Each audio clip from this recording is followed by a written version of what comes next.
Hello, Dr. Perpetua. How are you today? Welcome to the Hidden Why podcast. I'm fabulous today. Thank you so much for having me, Lee. I was just looking at my notes. There's so many realms we could delve into with your hmm work and background. So you're a clinical psychologist. Yes, You indeed, by use, training.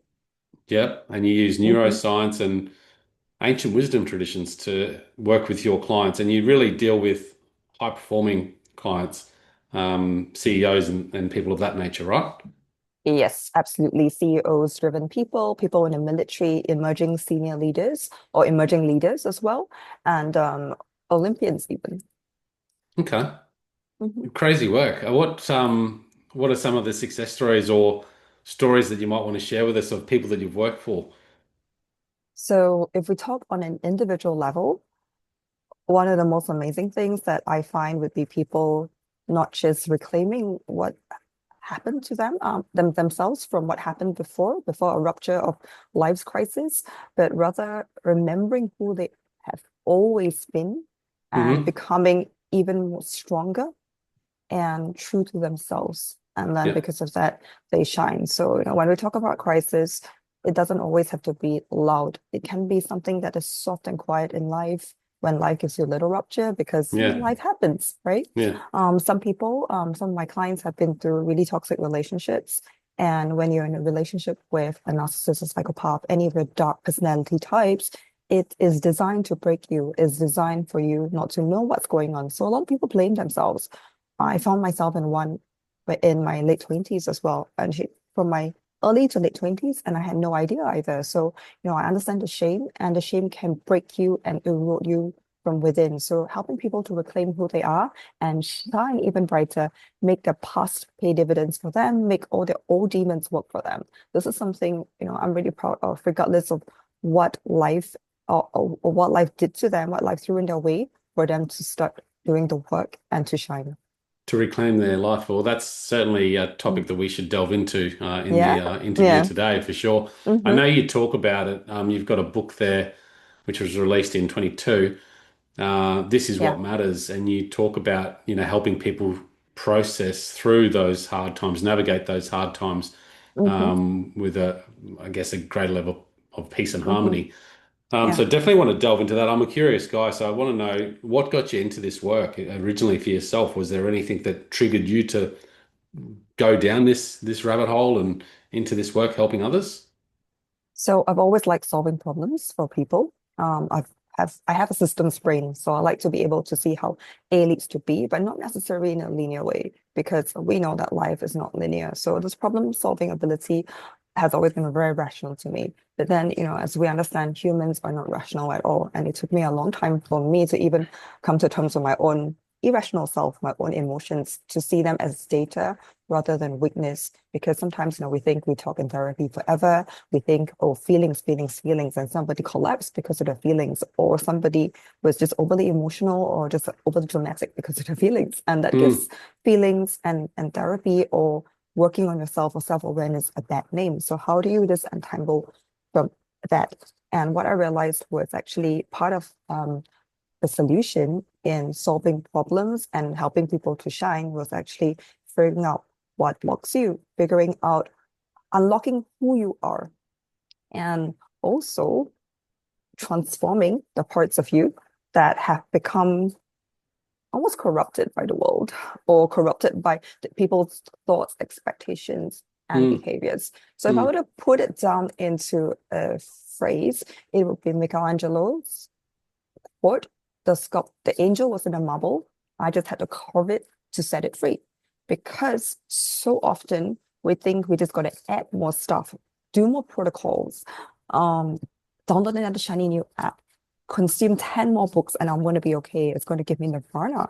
However, that is not true. It's often about removing all the grime from the amazing piece of marble that you really are and carving it to remember who you are. That is how mm. you shine. That is how you work best with yourself and how you give your best gifts to the world without depleting yourself. Mm. Love this topic. The So you when you talk about trauma, it could be a toxic relationship, it could be the loss of someone, Mm-hmm. and regardless like how loud or quiet, as you said before. Hmm. it can block us from really proceeding in life with who we truly are supposed to be. Yeah. But you've sort of also touched on, because I can relate to both right now. Hmm. Um, we get molded by society and external expectations. Yeah. And I actually talked about this last night because I felt that way, and I'm still trying to unwrap it and, as you say, carve out the marble to find the true Yeah. self here. Hmm. Um, but it's taken me a lot of work to go through that process. This is why the podcast exists, Mm. and really trying to find an inner alignment rather than Hmm. externally aligned Hmm. life. And it Hmm. sounds like that's the kind of work that you do. So I want to talk into that. And what is the process for someone who's listening that may be feeling that way? Maybe they're feeling a little bit lost, a lacking of meaning in life. Maybe they're feeling a bit depressed because there's nothing exciting in their life. Maybe they're feeling a bit overwhelmed and anxious because there's so Hmm. much going on and they feel like they have to do. Where Mm. do we start in processing all this? So the start is to first understand that everything you're going through is part of being human, even if you don't find yourself very human. Like one of the things that my friends always hear me say is that I think I'm half cyborg because I love logic, I love rationality. So no matter how human or how logical you are, it can feel like you're a special snowflake or this unique unicorn who has this strange, overwhelming emotions or no emotions at all. But the thing is that by the time you get out into this world, if you don't have some form of anxiety, some form of depression, or some episodes in your life when you've experienced this, then you are not human. Hmm. So quite often we judge ourselves for a uniquely human experience. And if you see yourself as a battery, right? Because we all have phones and our phones all have batteries. We don't judge our phones. So if you see yourself as a battery, how do you leak? And this is the biggest epiphany for a lot of my clients. Because if you realize that judging yourself, beating yourself up all the time is causing you to leak energy, it's causing your battery to burn through fuel faster Hmm. than you should. And what happens during that time isn't as simple as my battery is draining. From 80%, it's becoming 60% and 20%, and it becomes a yellow thing, right? That is not even the case. What happens is your amygdala, your fear center is hijacking you, is hijacking your decisions. And if you don't take a plane knowingly, knowing that there are hijackers on a plane, then you should not fly your brain knowing there's a hijacker. So if you let your hijacker make decisions, you are doing it from a survivalist point of view. And not only that, you are making impulsive decisions that are not wise. They're not well thought out. So what happens? You make Hmm. mistakes. And most people are like, yeah, I know that's what people do. They make mistakes. Look at economies, right? Like a new policy is just supposed to stack onto something else, create a bit more mess, but nobody cares because somebody's going to clean it up. But actually, you really need to live your life in your head that way. So how do we do things in a way that does not create more mess, that keeps it clean and sleek? Going back to this marble and sculpture analogy. Hmm. So you have to think about how do you take care of your brain? How are you commanding your mental energy? Yeah. Because every day there are so many things that threaten to take your mental energy away. And they don't necessarily have to be all the bad things that society demonizes, like scrolling on your phone. I like scrolling on my phone. There's nothing really inherently bad about that, Yeah. right? But it's about whether this behavior is in control of you. So if you're able to stop judging yourself, if you're having the self-awareness of, right, no, I like this behavior a little bit, like, I like to eat cakes, but am I going to eat five cakes? No. Okay. So keeping that within control is going to help you to conserve your battery better, help you to charge your battery better. Hmm. And this will be the best foundations for you to navigate any kind of crisis and trauma or anything else, any kind of life episode. If you get this very unsexy foundations right, you're going to go super far and sustainably. But people like things loud. People like things performative. Like it's not about just, like they think about how people think about, oh, I'm going to lose the weight, right? It's not about how you lose the weight. It's about how you maintain your gains over the years and over the decades. So think Mm. about that in terms of your mental fitness. How are we going to make this one pay? And two, how are we going to make this sustainable so that as we don't go from crap to awesome, we don't Yeah. oscillate, we don't yo-yo, then we don't feel helpless and hopeless. So this will be the foundations of how I always start with every single client. Take care of the brain, conserve, command your mental energy. Yeah. There's a lot we could delve into there. You talk about Mm, rationality and logic, and you're a big fan of it. I absolutely. assume a lot of the people you're dealing with, clinically or other, Hmm. there's a high level of emotion and feeling, Yeah. which sort of is a bit separated from logic and Hmm. rationality. How do you bring rationality into an emotional construct? So the most important thing here, right, is one, emotions are data. Emotions are not truth. If you break it down, emotions, the word motion, right? It moves. So most people think that if I feel something, it must be true or it must be a fact. I need to act on it. That doesn't always mean the case. So when people realize that you use emotions as data, they feel a lot safer to deal with that. And two is What do you that mean in as far as, sorry, as using mm, emotions as data? What do you mean by that exactly? so when we say use emotions as data, it means what is this emotion telling me? Because emotions evolved as ways of signaling what is going on. So if I'm angry, it means that there's something unjust going on. If I am feeling depressed, meaning I don't feel, what happens is as a human, I evolved depression, or we evolved depression to signal to us when to retreat in order to conserve and charge up. The thing, however, is that sometimes we take, for whatever reason in life, all these mechanisms go haywire because we go down that rabbit hole. And the anger consumes us, the anxiety consumes us, the depression consumes us. So when I'm feeling something, or when I'm feeling a mix of things, I want to pause and ask myself, okay, what I'm feeling, where in my body, and what's this telling me? Right. Instead of being scared of my emotions, instead of saying, I'm not an emotional person at all. As a human, emotions are signals. Okay. Emotions are wisdom. Okay. I like that. So Mm, when we feel an emotion, we often become, like you said it before, we let the amygdala, the fear part of our brain, then make decisions mhm. based on that emotion, rather Yeah. than sort of stopping, letting that emotion, or listening to the emotion and figuring out why it's there, and then using Yep. that as data to help us move Yep. forward. And Hmm. you talk about an emotion like depression as something that's telling us to retreat, and Hmm. like emotions do that. They should be able to tell us something that what is the discrepancy or the conflict in my life right now that's Yep. causing this emotion, and Hmm. then what logically can I do to Hmm. avoid that in Yep. the future? But a lot of us, Hmm. I think, in the world right now, Yeah. so much overwhelm, Yeah. causing anxiety and stress Hmm. and anger, um, Yeah. and people aren't slowing down to really listen in. Hmm. Yeah.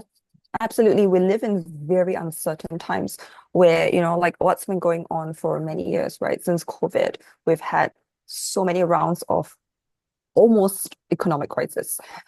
And Hmm. then this is artificially resuscitated. The zombie comes back alive. And then there's a little mini crisis, and then it gets resuscitated.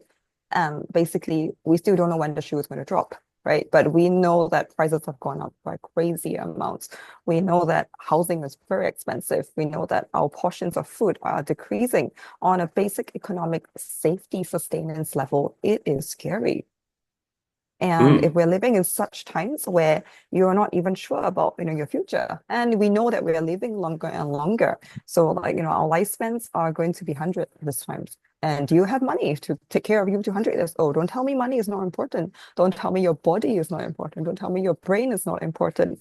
The moment any of the four chronic disease horsemen descend upon your life, it's going to be there almost forever. So let's say, it starts at 40. So, I know people who tell me things like, oh, having gout at 30 is normal. I'm like, that's not normal. That means that if you live to 80 or 90, that's 60 years of suffering. Hmm. That's 60 years of damage compounding upon itself.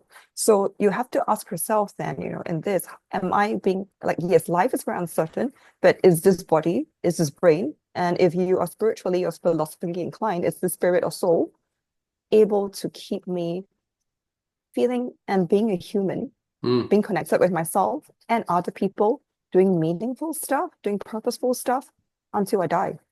mm. So how do we, I mean, I love what you said about the emotions and using Mm, that as data and, working up here as to mm, what we should be doing and listening, really tuning in. And I think a lot of us are so overwhelmed, distracted, there's too much noise around us, mhm. comparison, expectations based on external realities. We don't give ourselves that space. Yeah. I How do think you it's help not just that. people Mhm. create the space? I think it's not just that we don't give ourselves that space. We don't know what to do with these emotions. Like, I know how to brush my teeth, right? This is something that the psychologist Guy Winch said in a TED talk maybe 15 years ago. He said that when we cut our hands, we know what to do with a band-aid. But when we have a feeling, we don't know what to do with it. And Mm, I went to school, I learned so many things, right? I have 3 degrees. In when I was 15, I learned like 250 Chinese idioms. I know your DNA, I know the different parts of your DNA, blah, blah, blah. But did I ever know how to take care of my brain besides the fact that I knew some parts of my brain? No. Did I know how to read myself and other people? No. Did I know what boundaries are? No, not at all. I had to learn that the hard way, school of hard knocks, and then learning, going to school to learn emotions as well. So how do we learn that? Is not the fact that, or it's not the fact about how we don't give ourselves the time or permission to do that. It's the world is organized and arranged in a way that stops you from doing that. Being aware of that takes the blame away. And when it takes the blame away, your battery stops leaking as well. So you can make better decisions that compound. So it's a bit like going to IKEA. Do you go to IKEA at all? no, I try to avoid it. Okay, so But people I who know go the to store. yeah, I can yeah, relate. yeah. So in IKEA, right, the store is a bit of a maze, and all the stuff are positioned in ways to make you go like, I want that. Hmm. Yeah. And supermarkets, when you check out, there's all this amazing junk food and candy at Hmm. the checkout aisles. Do you want this? Last minute deal. Have you forgotten something? All this stuff primes your brain to want to buy all the stuff. And you think like, yeah, it's $5, it's $3. No big deal. Oh my God, I'm going to miss out on that deal, right? So people blame themselves on why they have no control over their food and their diet. Well, if the supermarkets are arranged this way, if IKEA is arranged in this way to make you buy all sorts of stuff you don't need, then actually think about it. The world is arranged in a way to make you not take care of your brains. So instead of imagining that you should have had the manual when you were born, now Hmm. pause and teach yourself, what can I do if I want to make better decisions, if I want to make this pay for my future. But the problem is that human beings' brains are not wired to look into the future, right?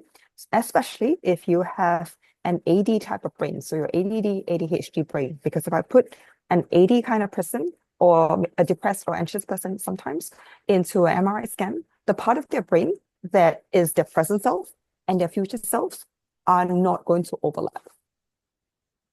Right. So if your brain does not if your brain literally sees your future self as somebody else, then taking the vitamins, saving the money, taking care of your head, making better decisions, delaying that impulse spending is not your problem at all.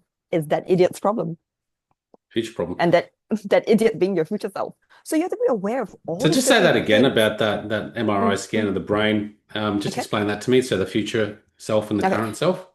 Okay. So let's think about, say, flossing your teeth, Yeah. taking your supplements, Yeah. um, walking, say 7,000 steps, 10,000 is a bit much. Okay. So all this stuff we know are good for us. It's been screamed out over again on social media. And I think that's great because these days we are also consuming education and information.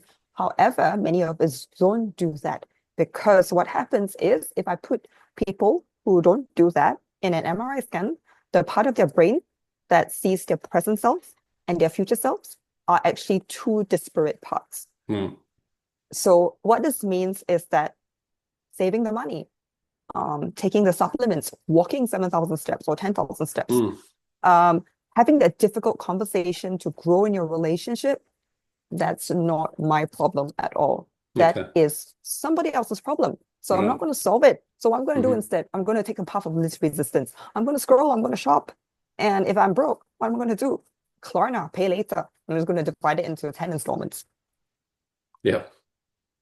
And the system set up so we can do that. Um, Yeah. Mm-hmm. Sort of Yeah. empowers us to do that. So how do we then, because I mean, you sort of talked about it before, and I really liked this. And Tony Mm, Robbins said it once, and it's stuck with me ever since. You know, he doesn't negotiate with his mind, and it's a muscle that he's built. So things that he mm, knows he should be doing or that are good for him, when mm-hmm. his brain comes in and says, no, not today. He's like, no, Yeah. I'm the boss here. This is what we Mm-hmm. do. Mm-hmm. And it's still something that sometimes I struggle with. But since he said that to me, I've really tried to practice it and I've become a lot better at going, you know what, I'm Mm-hmm. going for a swim and I'll just, when I have Mm-hmm. those days where I'm just like, I'm not going to do it, I just Mm-hmm. force myself to do it. So, how do we Mm-hmm. develop that? And how do we get this person that's currently so presently focused on, consuming this, doing that, doing the things that they know that maybe they shouldn't do, but they're doing it anyway because they don't care about or are aware about their future self? How do we get that collaboration? Your why must be big enough. So you must have that this time in your life where you think never again, never again. So I'm going to spend this time and effort to clear out the gunk, to clean the marble before I actually carve it, right? So you need to have this why, and this why cannot be something that's politically correct or something that's socially desirable if it doesn't align with who you are. So I'm going to tell you a little bit about what I call dubious life goals. Now, this is not a psychological term. This is a Dr. P term. And it's something that makes my clients and my friends laugh because sometimes a dubious life goal is what gets you to actually do the work. So for instance, after COVID, like I was at my last never again yo-yo stage of weight loss. So, like I would lose weight and then I would gain weight and I'll lose weight and gain weight. And I'm just like, you know what? I'm sick of this stupid yo-yo. Never again. But telling you that I'm doing it for my health, my 80 brain means I don't believe you. I'm doing it for my future. My ADHD brain, I don't really know what the future is. So why do I do that? So a dubious life goal has to be something that is almost shallow and vapid and maybe even embarrassing to actually declare. So mine was like, yeah, I want to wear a crop top all year round. And that got me to take care of my body. And as it got me to take care of my body better, it my goals changed because I can wear a crop top all year round. And I realized I like how my brain feels now. I like how my body feels now. I'm getting stronger and stronger. I'm no longer the person who can't even run for the bus without sputtering because I was born with very weak lungs. I was born with very bad immunity. In Chinese medicine, I have a very bad constitution. I'm always falling sick. And but for the first time in my life, I have strength. And knowing that gives me strength. And doing that makes me want to keep doing this over and over again. So whatever you want to do, let your dubious life goal, let this why that may be a bit embarrassing, motivate you. And sometimes this why can be something as, for some of my clients, proving somebody wrong. And you don't have to worry about, the whole pettiness behind that, because as you get momentum, your why changes. Hmm. But Hmm. as long as you get the momentum, because people think that I just got to find motivation. People think motivation is the cat you call that runs to you when you stick your head out the door and say, hey, food time. Nope. Motivation is so elusive. So you have to create momentum. And sometimes momentum is created by something petty, embarrassing, or just a bit dubious. But who cares? As long as it gets you doing the work. Yeah, interesting. You Hmm. could think about this podcast that I started over a decade ago now as a dubious life Yeah. goal. I started it because I Mm-hmm. thought, oh, this is kind of cool. My ego sort of said I could be a podcaster, Mm-hmm. and I could make money off it. Yeah. That all changed very quickly, well, within a year. Yeah. And I've been doing this Mm-hmm. podcast Mm-hmm. for over a decade now, um, because I enjoy it. And the fundamental changes it made in me Mm-hmm. is what happens through that momentum. Everything else that Precisely. I started for is forgotten. I Mm-hmm. don't even care about it. Yeah. Yeah. So that's kind of like that sort of goal. But I feel like there's probably a lot of people listening to this going, okay, well, I like this idea and I definitely like it. Mm-hmm, People have things that they want to do in life, but they're stuck. They're not doing them. mm-hmm, They're held back. mm-hmm, And, they might have a nice dream, a vision, or why about really what they want to achieve that's really aligned internally with them, yet mm-hmm, still they can't start. They can't find the momentum. mm-hmm. What can we So do? what can we do? In this case, two ways of thinking about this. Probably you've got to work on both, but let's see what's the most important here. One is permission to do something, but I think two is actually fundamentally more important. Two is the logistics behind that. It's practical and emotional logistics. So what I mean here is what really stands in the way besides giving yourself permission? So is your life so clogged up? Is your head, is your mental energy and your physical Hmm. energy so incinerated every day? Are you running on empty? If you run on empty, how on earth are you going to fulfill this massive, beautiful goal that's been, whispering inside you since probably you were a kid? No, Hmm. because you know this is something very, very sacred and something that deserves your love, your attention, and your devotion. But if you only have scraps to give it, you're never going to start. So this is what I mean, when I talk about how sometimes our lives are very messy. Sometimes there's a lot of things incinerating our energy. So physical energy and mental energy, let's talk about the difference between that. So physical energy is my ability to do things because my body has got the charge to do physical actions. And sometimes that if I take a walk, I'm going to feel better, and then I'm going to lift my weights, right? If I take a walk or if I take the stairs, I'm going to feel really good, and then I might go and do the gym and stationary bike. That creates its own momentum. But there are times, like for instance, in the past 2 years when I had a big family crisis and then uncertainty from that crisis to deal with, because it's health of somebody you love and it's not within your own control, right? So I found myself able to bike in the gym for the first time in my life. But I had no mental energy to write a document to develop my business. So while I was still seeing my clients, I was taking care of my clients. I was writing articles for different publications. I was working in the media. I was not able to develop the business in a way that makes me excited and in a way that takes me into the future. Hmm. And that's because mental energy is very different from physical energy. And yeah, it's grateful I had physical energy. But mental energy has got to do with your motivation, your momentum, your mental fuel to be able to do something, your mood, your strength in terms of the way you think when it comes to a certain task. Hmm. And so most people are not aware that there's a difference between mental and physical energy. And when we are not aware, we can blame ourselves and get really pissed off. Like, yeah, I could run. Why is it that I cannot work? Am I being lazy? So ask yourself, what in your life is chewing up your mental energy? What in your life is chewing up your physical energy? What steps do I need to get in place as step zero before I can start working on that dream, on that goal? So, Hmm. especially if you have a brain that currently is feeling overwhelmed from not being able to feel. Okay, I know that sounds like an irony, but if you can't feel because you're depressed, or you're feeling too much because it's a dark night of the soul, or you're oscillating between that, both of them, that is a lot to deal with. That's going Hmm. to be chewing up your mental energy. So if you ask yourself, what is the step zero I need to get in place? So I'm going to give you an example again from sculpting bodies because that's from discipline from health, because that's something most people relate to, taking care of their bodies, right? So before I could start exercising, I knew that my step zero was actually removing makeup from my face. And it sounds crazy, right? But I've ADHD. So the stupidest, smallest task is what brings my brain to meltdown. So, nah, I have to remove makeup. Nah, I'm not going to do that. But if I don't remove makeup, I'm going to get acne because I'm got acne prone skin. So what did I do first? I went to the doctor and a facialist and I said, take care of my skin so I never have to wear foundation or any kind of coverage on my skin ever again. Sorted that out. Then I started exercise. Right.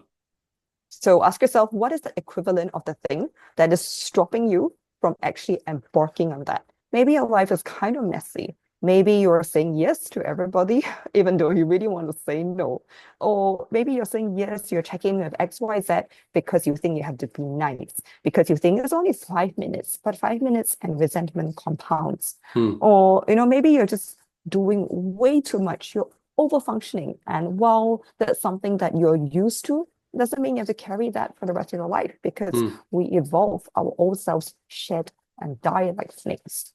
Yeah. You sound like a very active mind, very busy person as well. How have Well, I you haven't. Yeah. managed? Mm, How have you managed, like, because when I'm a bit the same, like, I guess I have all mm-hmm. these ideas and all these things that I want to Yeah. do. And it's only more recently after the loss of my father a couple of years ago that I started to really go, shit, okay. And something switched anyway. And I started to go, I need harmony and balance in my life. Mm-hmm. But still, I find myself, quite busy. And sometimes it's just so draining mentally and physically. Mm-hmm. How have you sort of coped with that in your personal experience? It's basically to keep things as streamlined as possible. So whatever I don't need, I throw away, not just physically, but mentally, Hmm. emotionally, Hmm. relationally, all Yeah. the things that I'm tolerating that I don't need to. What have I outgrown in my head and in my life? So the more I discard, Hmm. not for the That's sake of important. discarding, Yeah. but for the sake of seeing how is this aligned. And I can bless the things I discard. Hmm. I don't have to feel guilty about that. That is pretty big. And another thing is that a lot of people, especially people who think too much, people who come from religions that are Abrahamic in origin. So especially, I'm Catholic myself, but my clients who are Catholic and Jewish always like coming to me because there's a lot of guilt. And when there's a lot of guilt, you're going to be very busy in your head. So ask yourself, how can I what's all this guilt about? Where can I lay this guilt to rest without Hmm. without feeling like I'm a bad person, Yeah. without erasing my past. And also a lot of times, there's a lot of high functioning people who have achieved a lot in their lives. In the past 5 or 10 years, right? We've been reading op-eds about how, oh, I was brought up to strive and accomplish, da da da da da. If only I had learned to be soft, to be this, to be that. And people start shooting down their paths. People start shooting down their origin stories. But you know what? You are here now. And instead of shooting down your past and giving yourself no coherent story that leads from here to here, maybe bless the path that brought you here. And then ask yourself, how can I use this path, the person that I am, to become the person I want to be? Hmm. Yeah. Powerful. I like that. Yeah. It's sort of, I love what you said, just streamlining stuff. And a Mm-hmm. friend of mine said it to me recently about a personal topic and said, maybe you have to create the space. And until you Mm-hmm. create that space, you're not going to welcome that in. Yeah. And I was like, oh, that makes a lot of sense. And I'm the same. Like Yeah. I get rid of things. I like a clean environment, Mm-hmm. because it's just clutter. And I know I work Yeah. better without clutter. And that's the same with what's going on up here, the same with my daily task list or schedule. Mm. The more I can streamline it, the better. So really important. And a lot of people, just to create that space, I think would be ideal for them to then start this process that we've been talking about of, understanding Yeah. the mind, becoming a bit more aware.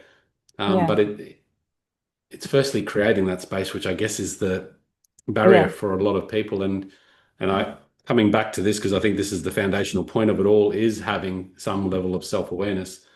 Mm-hmm. Because if you until you get that, how are you ever going to be able to be self-aware of how you're feeling or your emotions and analyze that? Definitely, it's not just about creating space and cleaning your house up. Well, that's important, right? It's how do you maintain the organization? What Hmm. systems do you have, right? So let's say, I clear all the photos on my phone and delete 7,000 photos that I don't want. And then what's next? I go to a retreat and then I breathe, I feel good, and then I go back to my real life. And then what question is really important? How am I sustaining this in my life? If I know how to take care of my brain, and how am I going to apply that when things are good, neutral, or scary? So this is asking yourself what systems and structures can work on autopilot for me. So it's like people, thinking about, oh, I don't want to invest money, I don't want to save money, it's hard. What do? You put it on autopilot. You set a certain amount that transfers from one account to one account every X date or every month, and the magic happens, right? So this is all about compounding because every day, not just in terms of money, your habits, which is your your thoughts, your mindsets, your actions, the different sensations in your body, and how your postures rest or calcify or relax, they all compound. So one thing that this lady and I work with always agree on is that compounding is the eighth world wonder, and neuroplasticity is the ninth world wonder. So every day it can either compound against you or compound in your favor. So a super important thing to ask yourself then is, what habits am I doing right now that are compounding? If you look at the numbers when it comes to compounding, it's hard Mm. to imagine, right? So run the numbers like $100 at 8% every month. How's that going to compound 30 years? That's going to terrify the crap out of you. And so that's what happens when you think about the magic of compounding, either bad things or good things. So Mm. you have to keep reminding yourself, like, who do I want to become? Who am I fundamentally? And what's my dubious life goal that's making me take 5 steps ahead? And if you keep doing that, seeing a new milestone, seeing this new person that you are, seeing what you've shared, seeing how you're glowing, seeing how much more peaceful you are, that's going to take you further and further and further towards becoming the person that you want to be. And Mm. so creating that space starts with asking yourself, one, do I have permission to do that? Two, what do I need to first create the space that's not overwhelming me? And three, what's the automatic habit that I can set? Mm. I like it. And it's so true. Like, I mean, you have to be kind to yourself through the process because there's still going to be some of the stuff that you're guilty of or ashamed by that Mm, sticks around. But if you do those habits and keep doing them, it'll just grow like any muscle and you'll become better and better absolutely. at all that as well. Yeah. It's a absolutely pleasure speaking with you Mm, today. I really appreciate our conversation. I'm conscious of the time too. Um, anything you want to finish with today to let the audience know? I know you're probably working a whole bunch of things at the moment, but yeah. So I think how like one of how the can most people important. best reach you? Yeah, Okay, so people can reach me through my website, perpetuaneo.com. It's currently yeah. being updated to reflect everything I've been doing over the past 5 or 6 years. And what I'm doing going forward with AI and neuroscience mixed together to take people into the future. And the most important thing here that we're going to talk about is that in a world where disruption, where AI and the fact that we're living longer and longer to 100 years old is the new normal, you have to take care of your body and your brain. So being able to command your mental energy is going to help you win, not just in your career, not just as an organization, sustainably, but as a human being. And that's those small little habits. And if you give yourself the permission, set up the structures to do it in a way that is aligned with your beliefs, your lifestyle, your goals, your values, then you're going to win. So this is really where we should be spending a lot of time working with people on how to be better with our body and our mind Hmm. And fundamentally. yeah, and maybe what you can do later is to share what do you do to take care of your body and your mind and to win, however you want to define win. Hmm. Yeah. Mm. I think even at school they need to do more of this. Oh yeah, definitely. You've got me curious now, but AI, Mm. Yeah, I love the space, mm. but it scares a lot of people. Of course. So I'm interested Yeah. that you're into it. So where do you see it taking us? I think AI is going to definitely rearrange society. Jobs are going to change, economies are going to change, and that's going to be very scary for a lot of people. But I think if we're able to not be afraid of it and integrate with AI, so how can we use AI to make our lives better and easier without having the illusion that we are on top of things? So what I mean by this, right, is that, I could be typing some stuff into ChatGPT, Cloud, or Gemini, or DeepSeek, and then I can feel like I'm learning a lot of things, but actually I'm not. I'm just generating a lot of information. And for a lot of people, this gives them this fallacy that they're doing stuff, but actually their brains are atrophying because their attention spans are getting shorter and weaker. Their foci are getting worse. Hmm. And then they're not remembering things, they're not retaining things. Think about your friends or people you work with who say, I can't compose an email anymore. right? I can't compose, I can't write anymore. Mm. So your skills, when you work with AI, you have to stop, you have to reflect, you have to integrate. So for me, what this means is I'm copying that into a document, deleting crap I don't want, and highlighting what I need, and reflecting how I'm going to take that forward. That is step one. And step two is to actually have the sense of discernment as to what is important here, what is relevant, what is real and valid for me or the person that I'm becoming right now, instead Mm. of taking everything as gospel truth. And if you can do that, then AI can definitely help you to grow. It can help you to grow as a person and professionally. But if you don't do that, you're going to have this fallacy that you are smart, that you are learning a lot of things, but you're not. And your brain abilities are actually, cognitive abilities are actually going to shrink. So AI is amazing. Yeah, I love AI, but we have to be very it's an careful important of note. how we Mm. command AI or Yeah. how we integrate with AI instead of, fear it or just go into it without abandon. Mm. Mm. I love Yeah. that. I'm glad I asked. Yeah. Really healthy takeaway. So guys, check it out. The link's in the show notes at thehiddenwhy.com. Brilliant conversation today with Dr. Perpetua. So reach out to her if you have any questions, want to connect, anything like that. And thank you so much for coming on. Thank you so much for having me today, Lei. I had a great time chatting with you about these topics that we are so aligned with as well. Yeah, me too. Guys, check it Mm. out, thehiddenwhy.com. Until next time, peace, passion, and purpose. See you soon.